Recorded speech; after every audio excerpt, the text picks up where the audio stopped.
coming to you from North Atlanta Studios and brought to you by Mesmerize Media. It's the Advantage of Adversity podcast. And now, here's your host, Glenn Carver. Hello, everyone. It's Glenn Carver, and I am your host for the Advantage of Adversity podcast, coming to you from North Atlanta Studios and Mesmerize Media. And as you know, the mission of the Advantage of Adversity podcast is to showcase and highlight people with amazing stories, people who have been through adversity in their personal and or professional lives. And despite that adversity, they've made the decision to find the opportunity and maybe even the advantage in the adversity. And I've got an incredible guest today. I may do 1,000 shows, but I'm telling you, this may be the most important show and the most important guest that I ever have on. And that's because it's my dear friend, my foxhole buddy, former ICU nurse, Lucas Urrea, who literally saved my life. He'll say it was he and a team, but Lucas literally saved my life on early in the morning of October 16th, 2021, in the ICU when I went code blue. So I'm just thrilled to have him on. We're going to talk about his former life as an Army medic in Afghanistan. We're going to talk about life in the ICU during the height of COVID. Folks, put your seatbelt on. This is going to be Mach 4 with your hair on fire. Everybody, welcome Lucas Urrea.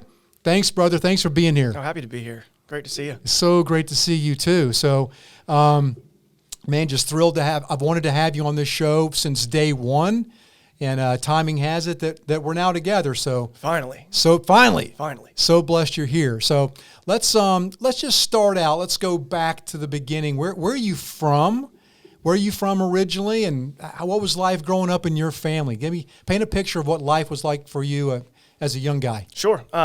Grew up, was born in Atlanta, grew up in Roswell, Georgia, so we're not far from my stomping ground. Great. And life for me growing up was mom, dad, two half-brothers, kind of what I would consider to be like middle class, happy America. Great. And went to school at Roswell High School.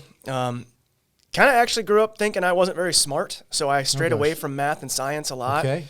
And anyway, I mean, I had a good childhood. It was low key. It certainly spiced itself up a little bit later on in life, but I had a nice, quiet little suburbs Georgia life. Okay, good middle class America. Yeah, nothing wrong with it. Great. Your parents stay together? My parents are still together. Oh, that's awesome. Yep, 30-something years. So that's a huge feat, I think, these days. Very impressive. And no, I have great parents. Very close to both. I've got a huge Colombian and American family that all live within 15 miles from one another. So I've been very blessed. And when you say Colombian, do you mean Columbia, South Carolina, or the country in South America? No. I mean the country in South America, like Colombian, with an O, not a however you spell Columbia, South Carolina. But no, I've got a huge family. They're fantastic. They're a huge support system. I love them to death. So is that the roots of your name, Urrea? Yep, it sure is. Okay. Yeah, Urrea.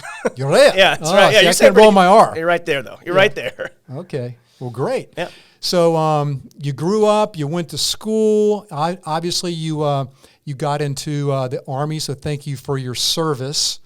At what age in your life did you become motivated to serve our country? So I grew up, and I feel like the last generation of kids that played outside mostly. So I was outside in my uncle's Army fatigues from the time that I was probably 6 or 7, and it didn't never stop. I can't say outright that I ever had a really intense desire to join the military, but in 2019, I went to a Passion conference. It's a Christian conference in Atlanta. Okay. And on the last day, there was a video that they played of a kind of SWAT team of sorts that was going in to retrieve women and children that were stuck in the trafficking that happens in our country. Oh. Anyway, they called in for a medic, and this medic rushes in to grab this little girl and takes her out. And mind you, this video is playing in the Georgia Dome. It's the first time that I felt like God's overtly was speaking to me. Wow. And it was like me and him were alone in the dome, and he said, "You're going to go and you're going to do something like this." Wow. And so literally the next day I went to the recruiting office and I signed up. Fortunately, the medic job is kind of hard to come by, but it was available, and the recruiter was like, "It's never available." And so I signed up and didn't think about it. If you had talked to my family, I was probably the last person on the planet they would have expected to go and do something. Wow, so this is a serious curveball in your life. Oh, I mean, I went from 0 to 1,000. There was no sign. There was no real interest even. It was literally in one day. That was a calling. 100%. And my entire life, the trajectory that it's followed, I'm glad that I joined because it really set the stage for me to do all the things that I'm really glad you joined too, brother. Yeah. I'm really glad. Look at us now. Yes. Well, that's incredible. Now, what year was that Passion Conference? It was in 2011. Okay. And I left for basic training in 2012. Wow. So did you go to a recruiter's office here in Atlanta? I went to a recruiter's office right down here in Roswell, which is where I okay. 10 minutes from where I grew up. Okay. And signed up. I had to wait a few months to go to basic training. By a few months was, about 8 months. And then in August of 2012, I was on a bus driving to Fort Jackson, South Carolina. Wow. Did you wake up one morning and say, "What the hell's going on?" Oh, I've woken up like that many days. Yeah. Where I'm like, what is going on right now? Yeah, sure. But, I mean, I've been blessed throughout all of it. So it's an exciting journey for sure. It's been. Yeah, understatement. Yeah. So when did you first get deployed to Afghanistan? So the training portion was about a year, so from 2012 to 2013. And then we went into a pretty intense training cycle to prepare for deployment. So I went to Fort Campbell. I was in the 101st Airborne, and we trained there for a little over a year. And ultimately, we left for deployment in February of 2015. We deployed to Logman Province, Afghanistan, which is kind of on the southeastern side. We were about probably 5 to 10 miles from the border of Pakistan. Okay. And ultimately, on our deployment, our job was to just kind of secure an area around, like a 10-kilometer area around our base that we were at. Okay. So that was essentially the meat and potatoes. It was just walk around and thwart enemy attack, or just be a presence. Sure.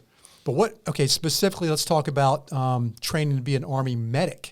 What kind of training, because you didn't go to medical school. Right. So what kind of training, you must have received some pretty significant, intense training to become an Army medic and save people's lives and do triage, right? Let's talk about that. Right. So essentially the way it works in the Army is they go through basic training to make sure that you're, soldier first.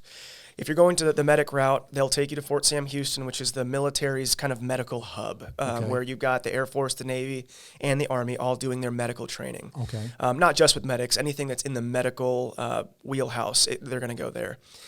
And ultimately, it's a 6 to 7 month program. The first 3 months, you're getting your EMT license as if you were going to go work for a firehouse or work on an ambulance crew. Sure.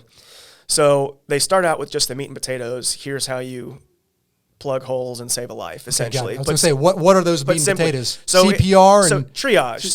So it's in the Army it was it's hemorrhage, airway, breathing, circulation. So those are that's the simplified order of operations. Airway, breathing, circulation. Right, and that's the order of what's going to kill you the fastest. Intense arterial bleeding, that's going to be the quickest. Sure, bleed out. Right. If you got one arterial bleed, generally you got 3 minutes. If you have a double amputation, you got 1.5 minutes. So that's the first thing, address the bleeding. Secondly, you have airway, right? We need oxygen. Sure. You can't survive very long without oxygen. No. And so that's the next thing that will kill you the soonest. Then you've got breathing. That's more puncture wounds to the chest or intense blunt force trauma to the chest. It's going to obstruct your actual ability to inspire and expire air. And then lastly, we've got circulation, which is going to be just your general other bleeding. So like let's say you have a peripheral vascular, or not an arterial bleed, or you've got a gut wound, or that's kind of the order of operations, and this is going to kill you real quick, and this is going to kill you a little bit slower, but still needs to be addressed. Right. So once you get down the EMT portion of the training, then they could take you into the field craft portion, which is basically where now we're throwing you in body armor. Now we're going to take you out into the field and let you be real tired, because just so happens that you're never going to generally provide medical care when you're not exhausted, Sure. getting shot at, Sure. at the end of your rope already. Woo.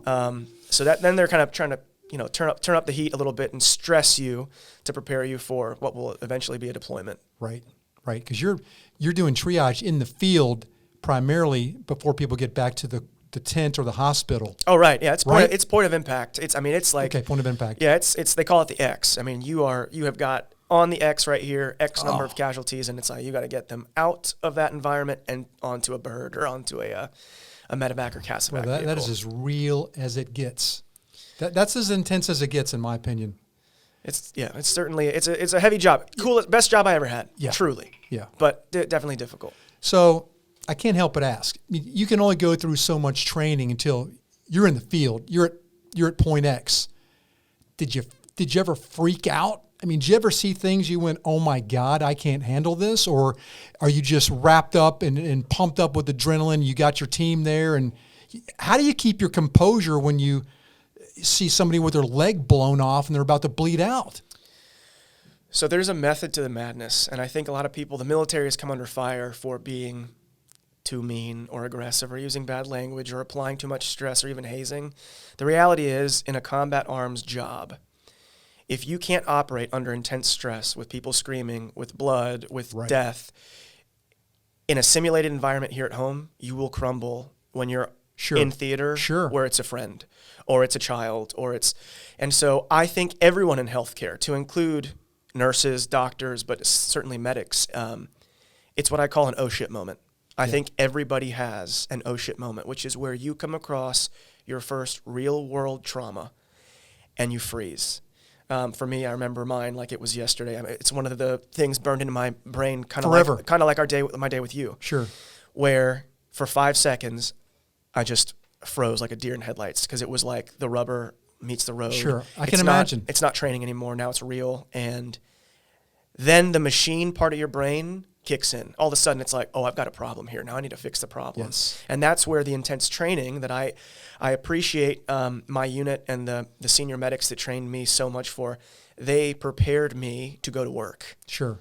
And so you essentially become a machine. Yeah. And you just go to work. Yeah. You have to somehow put your emotions to the side so you don't freak out. Yeah, you become a machine. So are you there with another medic? Is it ever you solo, or are you always in a team helping somebody? It depends on the environment. So I was a line medic, which was attached to an infantry platoon. So when we were out on patrol, it was me. I was the medic. My infantry platoon was generally between 25 and 40 guys, depending on if we had any attachments with us. Okay. But if you're a field medic, you are by yourself. Now, there's also medical jobs where you're in an aid station, where you're retrieving people off of a battlefield, and you're doing what I would consider to be more long-term, extensive, life-saving care, where you've got a doctor or a PA or a nurse practitioner with you that's doing higher-level, life-saving stuff. But in the environment in which I was, you've got yourself, and then you've trained your infantrymen and the other specialties how to provide their own life-saving care and help. So I wasn't ever alone. Okay. I always had my boys with me who were really, really great shooters, and in my opinion, they were really great aid deliverers as well. Wow. Incredible. Yeah. Well, we could talk all day about that, but I just wanted to hear the intensity level that you endured and the reality of being in the theater like that. And I would suggest that getting hung up by a prospect on the phone is not as intense as this. Understatement? I'm going to stay out of that. How long were you there? I was in theater for 9 months. Okay. Excluding like a week on the way in and a week on the way out, where we went through Ireland and Kuwait. But in theater, actually, boots on the ground in Afghanistan, it was about 9 months. Okay. So after that 9 months, what's the next chapter in your life?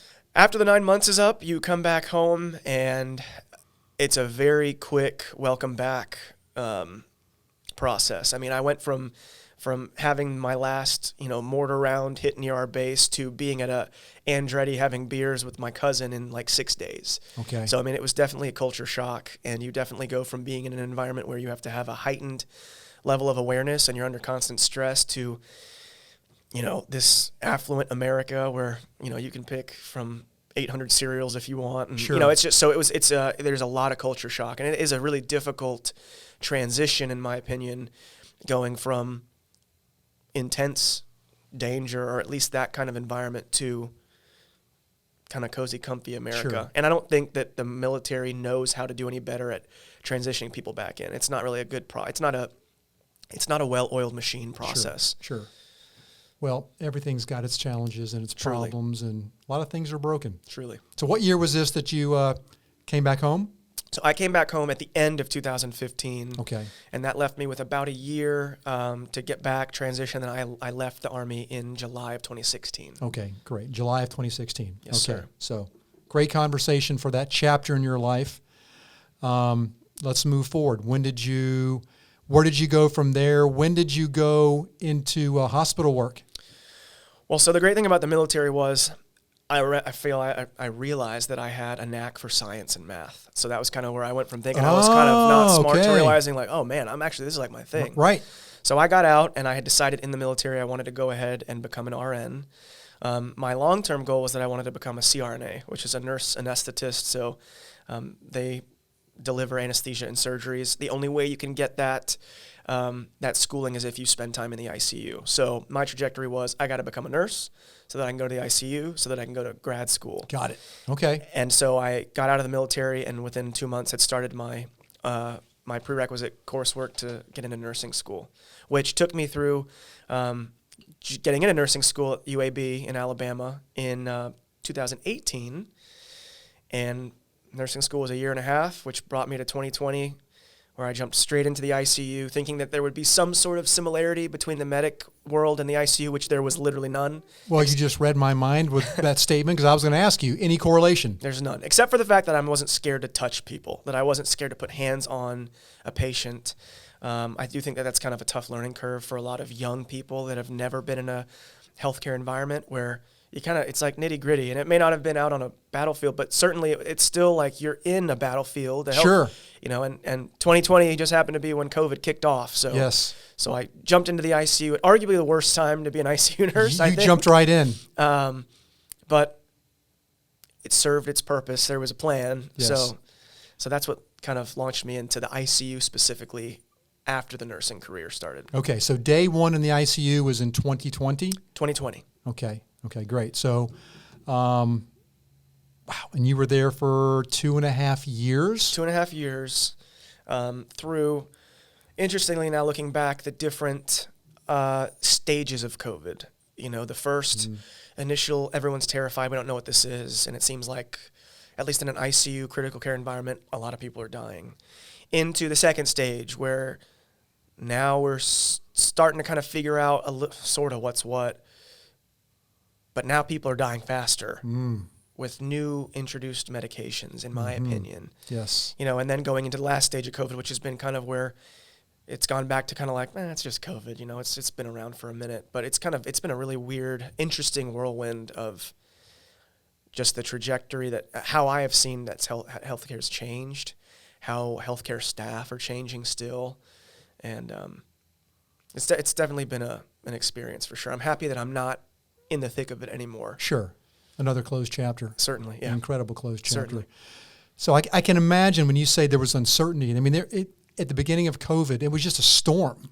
It was a storm. It was had to be uncertainty at every level. Was there uncertainty with the doctors, with the hospitals, with everybody?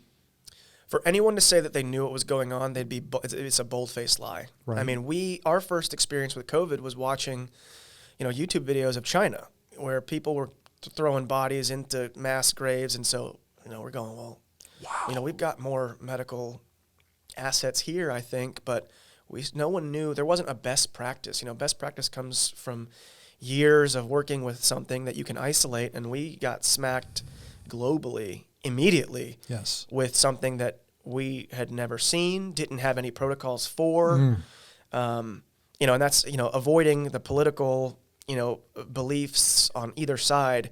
From an ICU standpoint, we didn't know what was going on. Right. We weren't prepared, and how could you be? There's no way to be. It was a first. Right. So it was a lot of trial and error, unfortunately, but that's how it was globally. So we were no different than anybody else. Right. Right. Had to learn quickly. Certainly. Had to adapt. I would imagine you being former Army medic, you were a little more prepared than the typical ICU nurse, and there were some amazing nurses. Do you feel like you were a little more prepared, or was it just as uncomfortable for you as everybody else? If there was anything that I think I was prepared better for, it was losing people. So Okay. I don't think I was any more prepared than anybody else for what was coming. I didn't have the nursing experience at that point that a lot of these really seasoned nurse vets had. And I mean, thank God for them. They held it down for new people like myself and other new nurses. But I do think that walking in, you know, unfortunately throughout COVID, I mean, the number of people who passed away, I mean, it was, in our ICU, it was hundreds probably. I felt more equipped to debrief about, okay, I've got a dead human here, unfortunately, you know, and kind of that machine brain coming back, which is, well, the work hasn't stopped. Now we Right. move on to the next sickest Right. person who's going to be in this bed in 30 minutes. Good God. So, I mean, a lot of these people, maybe you worked with them, maybe they were your patient, you were their nurse one day, and the next day they're dead. Oh, it happened all the time. I mean, Are you talking daily, weekly? on our unit, generally we had at least a death per day. And that may be a skewed number, but I mean, I can remember specifically one night where both of my patients passed away. One was expected, one was not. But on that night and day shift, I think we lost in total 8 people in one day. To a point where when I went down to drop off my second patient who was deceased to the morgue, they didn't have room. Where it was horrible. Yeah. It was horrible. All right. So let's get real. Okay. Not like we haven't been real Right, enough yeah. in this conversation. So I went into the ICU August 15th, 2021. I went in with COVID, double pneumonia, as I say facetiously because I'm an overachiever and single right. pneumonia is not good enough, That's right. and a blood oxygen level of 45, which we learned, one of the technicians told my wife, Lisa, that's the lowest they'd ever seen. I didn't know what that number meant until it was explained to me that 45, 90's low, 45 is potential organ failure, potential cognitive damage. You're very close to death. Mm-hmm. So, I believe miracle number one is I survived that day. 2 weeks into 2 weeks into my stay at the ICU, my upper colon burst, internal bleeding, rapidly headed towards sepsis, so emergency surgery, 3-week medicated nap. Right. That was bizarre for me. You talk about some wicked, bizarre dreams. I don't recall, when did you and I meet? Do you recall? I remember it very vividly. Okay, lay it on me, brother. So the first time that you and I ever worked together, you were on the low side. I like number. that you say that we worked together. Yeah, we did. You were Okay. doing your own work, so was I. Yes. But you were on the low side number-wise because it was a 24-bed unit. So I remember you were either in bed 6 or 7, and I worked the night shift, so it was at nighttime, and at this point we were dealing with AFib. You were having some cardiac stuff too, and you had COVID. And I remember walking in the room, and you were on your phone, and you didn't look like an ICU patient. You were very matter of fact. It was like, I'm going to be out of here in a couple of days. Like, I got Was that stuff. before or after my surgery? This was before. Before, okay. This was before. Okay, You had it. just gotten here. You're like, how long till I get out of here? Yeah. Like, I got stuff to do. Right. You were doing work on the phone. Oh, that's funny. And I remember it honestly, in an environment where there wasn't much laughter, I kind of left the room kind of like chuckling, where I was like, who is this guy? Like, he doesn't know where he's at. Like, he doesn't know what's happening in these rooms. Like, Might have been intentional. I mean, it was different energy for sure, where it Oh, was thank like nothing to it. Like, I'm going to be in, I'm going to be out, see you never, like maybe at Walmart, but not here. Yeah. And so we had a pretty low key first shift. I mean, that was the only time that I worked with you until after all of the mess happened, where, your intense decline and the COVID. But I distinctly remember being like, oh, this guy, like, I remember thinking, if there was anyone who I thought had a shot, it was the person coming in with the mental fortitude that was going, I'm going to be home in a couple weeks. Yes. I just have to do this first. Yes. I mean, you did not come in defeated. like 99.9% of people came in. Wow.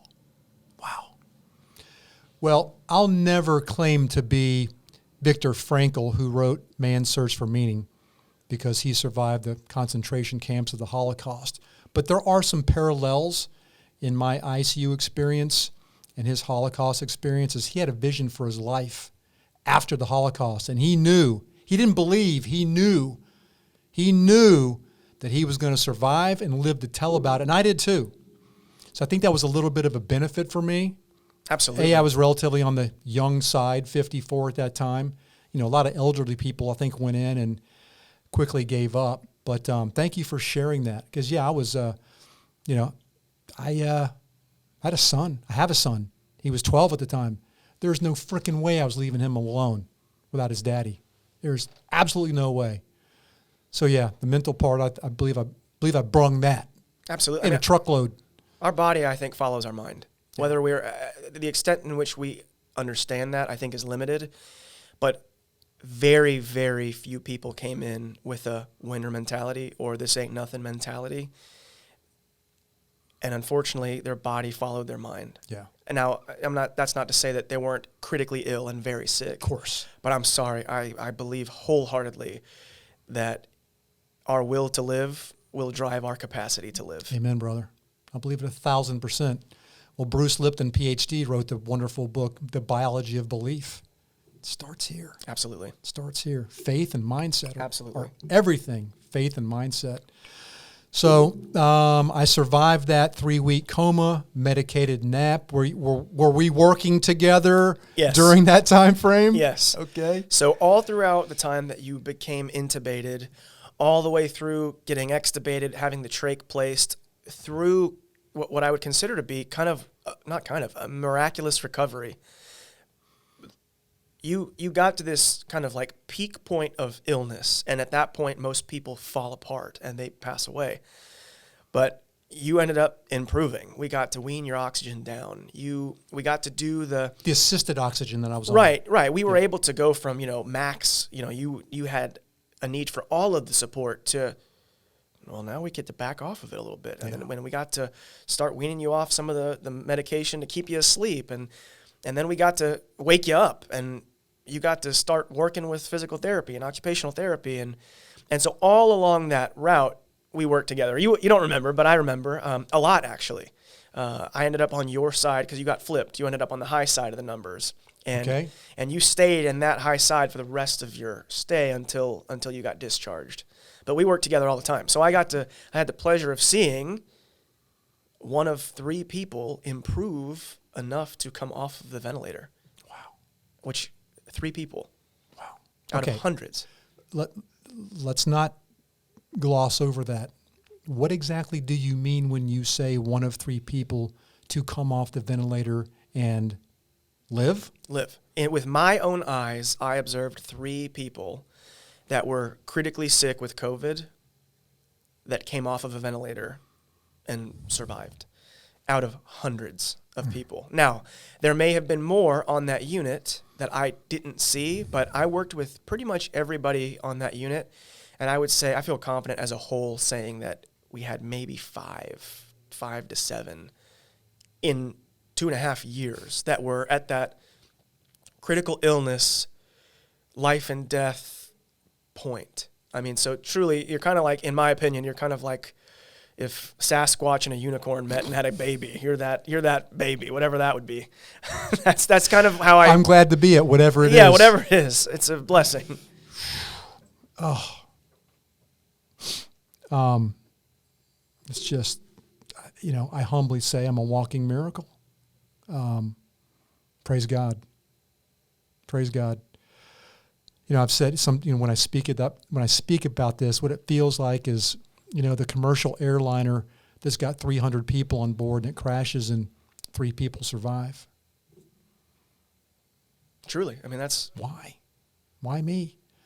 A lot of people say, why me on the negative side? Why did God spare my life?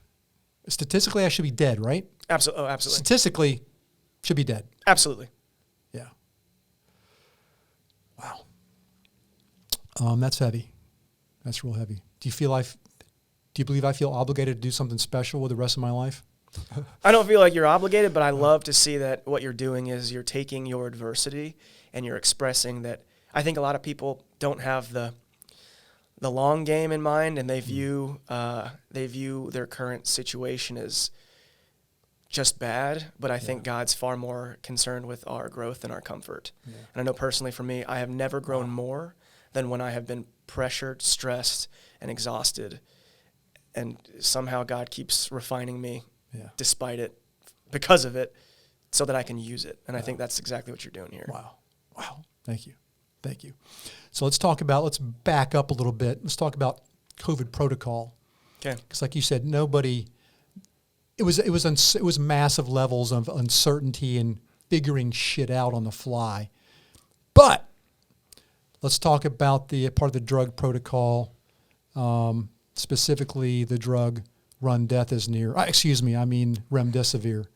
Same difference. You're intimately familiar with that drug and what it does, and what it did to me. It's really a miracle I survived remdesivir and the ventilator. But what is, based on your experience, what is remdesivir for the audience? Because I know, but what does remdesivir do? Well, so when it got delivered to us, it was kind of hailed as this miracle treatment that was going to really save people's lives. And my own failure, I didn't do enough research. I didn't do any research about it. I think everybody's inclined. Was it even up to you to do the research? No. It was an order given by our provider team, and that order was given to our provider team by higher ups. Correct. And everyone trusts the person above them to give them solid advice and give them tools to where they can actually improve the quality of life, or the quality outcomes, at least, that we try to achieve in healthcare. And so we all were super excited. All of the nursing staff, the doctors, everyone that I knew thought, all right, we're on to something here. We're about to be able to turn this thing around. And we were still playing with protocols, but this was one of the first things that I observed, that I remember, was everybody is getting it. Everybody is getting it. We're going to start it early. You're going to get it. And it's an antiviral drug, and I wasn't aware that it had been used before. All I knew was that we were using it now, and I also wasn't aware of the black box warning, which is acute kidney failure. On the label, right? When you say black boxes, all these drugs, whether chemotherapy or these black box warnings on the label. It tells you the most horrible outcomes that are possible, because they have to, legally. They have to tell you this is not only possible, it's likely. Like, this can happen. And with remdesivir, it became part of our protocol. And some people started it before they got to us.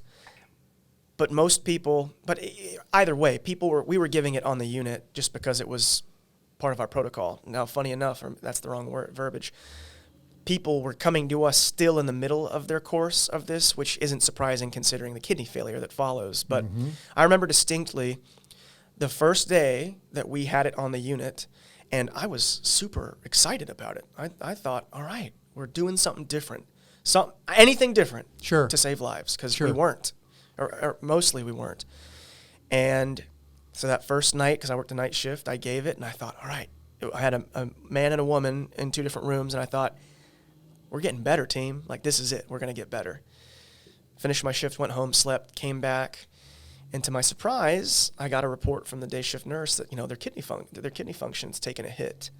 And at this point... Both of them? Both of them. And at this point, I didn't know that was a black box warning. And I thought, well, that's weird, They had just gotten to the unit. I mean, they were both newer admissions. And the first round of COVID without remdesivir, we were keeping people alive. People were surviving 4 and 5 weeks almost, to where everyone was getting a trach, because we were keeping them alive long enough to where you got a 3-week limit basically on intubation before you have to get a trach. So I went home after my second shift, praying that, okay, maybe they'll be better. Well, I came back from my last shift, and both of my clients were in complete kidney failure. Oh. And both of them actually now were taken out of my care and were given to one of the nurses who could operate CRRT, which is it's basically, put simply, it's a continuous dialysis, because someone's kidneys are not working, so you have to give them a break. And if my mother was here, she would tell you, I left my third shift in a row and went home to her house, and I said, I don't know what's happening, but I'm worried that the drug that I'm giving these people is putting them into kidney failure. And I wasn't the only person that noticed. I mean, there was a lot of nurses that after a stretch started going, what's with the sharp downturn? Yeah. Why? We were told as a nation that and I forget the name of it, this second round of COVID, not Omicron, the one before that, was this new, way more deadly strain of COVID. But kind of oddly enough, it was what I observed is, well, we also introduced this drug at that same time. Right. And people started dying because of an acid-base imbalance, not necessarily because we couldn't give them oxygen, which was different in the first round. The first round, we could, people, when we had to pull care, it was that we can't oxygenate you anymore. I can't do it. Right. And then you end up in multi-system organ failure. But with the introduction of remdesivir, to me, it kind of raised some eyebrows about, well, now people are dying because their pH balance is way off, and we're getting earlier kidney failure. I can't differentiate. I don't know if it was just the COVID as much as it was maybe some of what the drugs that we used. Yeah. And certainly not everybody would fall into that category. You're a person who got remdesivir and you pushed through. But I do wonder, I do worry and wonder whether that may have been globally a medical error. Yeah. Introducing remdesivir. Okay. All right. We'll leave that right there. We'll leave that there. I survived that one too. That's right. So. That's right. Whew. All right. Let's fast forward to October 16th, 2021. I went into the ICU August 15th. So this is 2 months later. Early the morning of October 16th. As you've told me, I'll let you tell the story, but what happened? What happened early that morning? It's one of those in my room. It's one of those days where I was telling you that I think everyone has like a handful of days that they remember, or like an image burned to their head. One of them was you that day. So to give a little bit of like a backstory, this was in the thick of COVID, where I would say people were the sickest. A lot of nurses were leaving the unit to go do travel contracts because they're the sexy, big money contracts. Mm-hmm. And so everywhere in our country was short-staffed. Now, we weren't short-staffed in it wasn't like we were operating out of like ridiculous, unsafe staffing numbers, but everybody that night was tripled. Generally in the ICU, you have 2 patients. Right. Tripling is the exception, and very infrequently you have everybody that's tripled, and all of us were tripled that night. And statistically speaking, the most dangerous time in a hospital is at shift change. Which is 7 a.m.? It's like 6:45 to 7:15. It's like a 30-minute window when you've got the night shift or the day shift that's tired, burnt out. They're trying to, clean up, tie up loose ends. And it's just, you've got people that are burnt out and you've got people that are still waking up. Yeah. And they're I get it. merging. I get it. So it was like 6:40 in the morning. And I remember coming out of my room, and I wasn't your nurse that night, but I had the adjacent 3 rooms right before your room. Okay. And I came out of my room to start charting, and I remember distinctly the lights were on earlier than usual, and it was a ghost town. There was nobody in the hallway. Nobody. Not a soul. Not techs, not nurses, not doctor. I mean, it was like everyone was slam-packed busy. Wow. And needless to say, I was exhausted. Everyone was tired. Sure. Sat down, started charting, and fortunately, I don't know if we've ever talked about this, you were right across from the nursing station. I recall that. Where we had a tech, they helped watch all the monitors from this little hub. And she walked over and looked into your room, looked in the glass, and she said, Lucas, it says 45. It says 45. And I said, well, what looks 45? And then kind of quickly I thought, well, nothing should say 45. Right. Your blood pressure, neither number should be 45. Not a good number. Your heart rate shouldn't be 45, but your oxygen definitely shouldn't be 45. And she said it's the blue number, which is oxygen. And so we don't run much in the hospital, definitely not in the ICU, but I ran into your room. That's kind of a universal indicator that shit's hitting the fan Yeah. and we need help. But no one was there to help because there was no one in the hallway. Right. So I ran in, and as I opened the door, this would be where I've got your image burned into my head. I have never seen a human that was the gray color that you were. Wow. You were sitting up in the bed, and at this point, you were alert and oriented. You had been, to an extent. You were still definitely loopy. We were coming off of, a long time of intense drugs to keep you under while you were intubated. And I remember that night, you had been a little bit more maybe confused than normal, but that doesn't even matter. I walked in, you were slumped over, gray. Your eyes were probably 75% rolled back into your head. Your tongue was sticking out. And it was like, as I walked through the threshold, I looked up at the monitor, and you went into asystole, which is heart stops. Like no, flatline, that is what you had done. Flatline. You saw me flatline. Asystole. In the room, looked up. Your oxygen number started to not register because it was so low, and you went into asystole. And so at that point, it was machine time, go time. Smacked the code blue button, dropped to bed, and I went straight into my first round of compressions on you. Compressions. Yeah, where I'm on your chest and I'm pumping your heart for you because your heart's not doing anything. Wow. And so it was it's hard to gauge the time, but it was seconds before your nurse was in the room. She took over. It's called bagging you, where she took an ambu bag and was delivering straight oxygen off the ventilator with oxygen in your trach, like directly, which is a life-saving mechanism. And then This is triage, brother. This is like meat and potatoes, like saving lives. And then that's when the rush of the crowd came in. We had almost all the nurses. We had a doctor, a nurse practitioner in the room, and we chemically coded you along with the mechanical coding. So when you're running a code, which we'll talk about, you can't shock all rhythms. You have to have a rhythm to shock, and you were in asystole, so we couldn't shock you, which is another kind of a bummer, because I almost prefer to have someone who's got a goofy rhythm that I can shock back into normal. With you, we had When you say shock, you mean? I mean, we're using an AED or a defibrillator with pads to kind of smack your heart back into doing what it's supposed to do. With you, because you didn't have a heartbeat, we couldn't shock you. So it was, I'm doing compressions, and we're going to chemically code you, which means we're giving you all the life-saving drugs to adjust your pH, to bring your blood pressure back up, to make sure your electrolytes are normal. But it's a little bit, in my opinion, it can be a little bit more of a hairy code because I don't have your baseline rhythm to use to shock.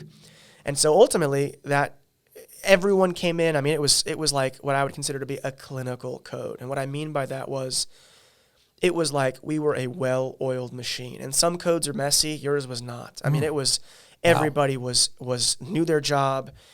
I mean, we were, throwing syringes and flushes across. I mean, it was like a movie. Wow. And ultimately, after 3 rounds of compressions, your heart it's called ROSC. So the return of spontaneous. Anyway, your heart jumps back into gear, where it's like, oh, wait a minute, I got job to do. Yeah. And then we go into intense monitoring. But I mean, it was pretty quick. You started opening your eyes at the end of my 3rd round of compressions. I mean, we got you back.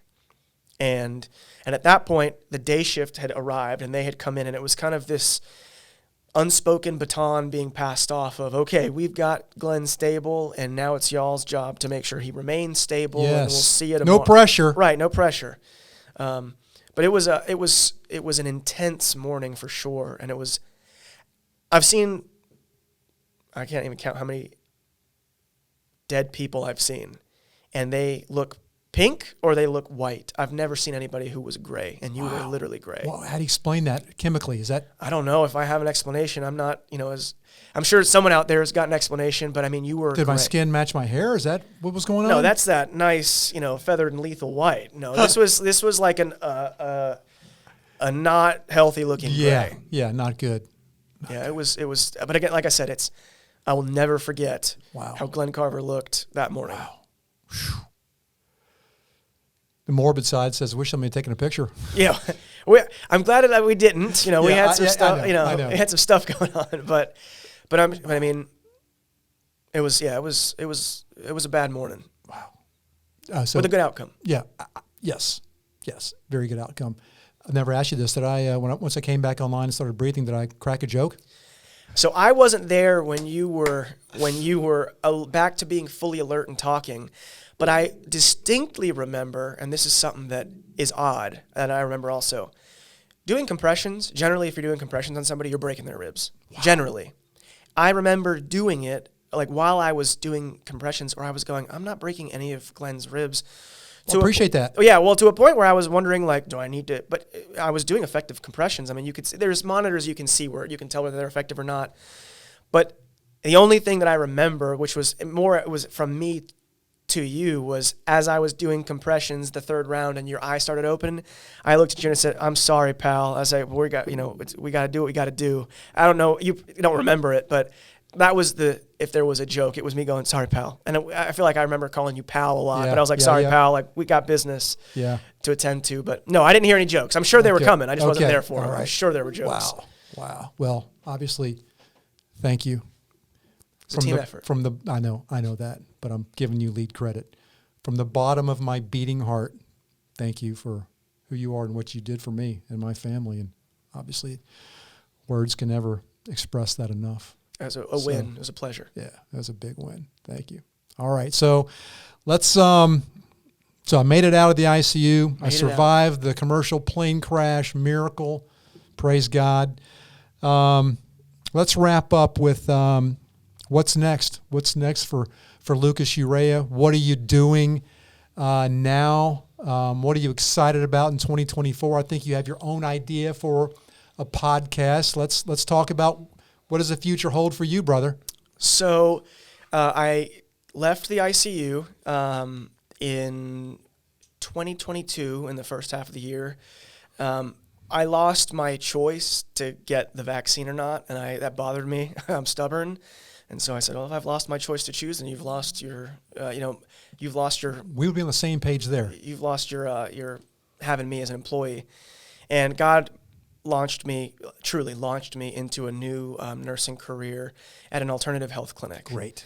And so the big difference for me now is that what we're doing is essentially, and I do believe there's a time and place for medicine, for sure.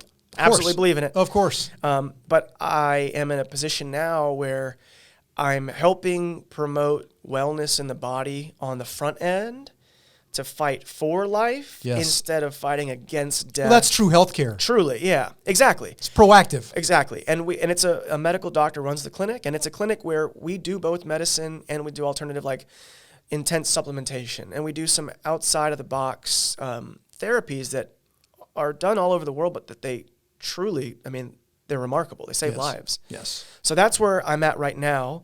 And as far as my future is concerned, actually recently I've had kind of my first thoughts of that, healthcare, I feel like it's a young man's game, and I'm not old, but I feel not. But I feel like it's about the mileage, not the years. Okay. And I feel like the Army and healthcare are wearing me worn out. Yeah, I'm getting between Afghanistan and Glenn, you're worn out. Yeah, rode hard and put up wet. Yeah. So, I'm really, really passionate right now about launching a podcast, and that podcast is going to be, I hope for it to be a veteran ministry of sorts. Wow, that's wonderful.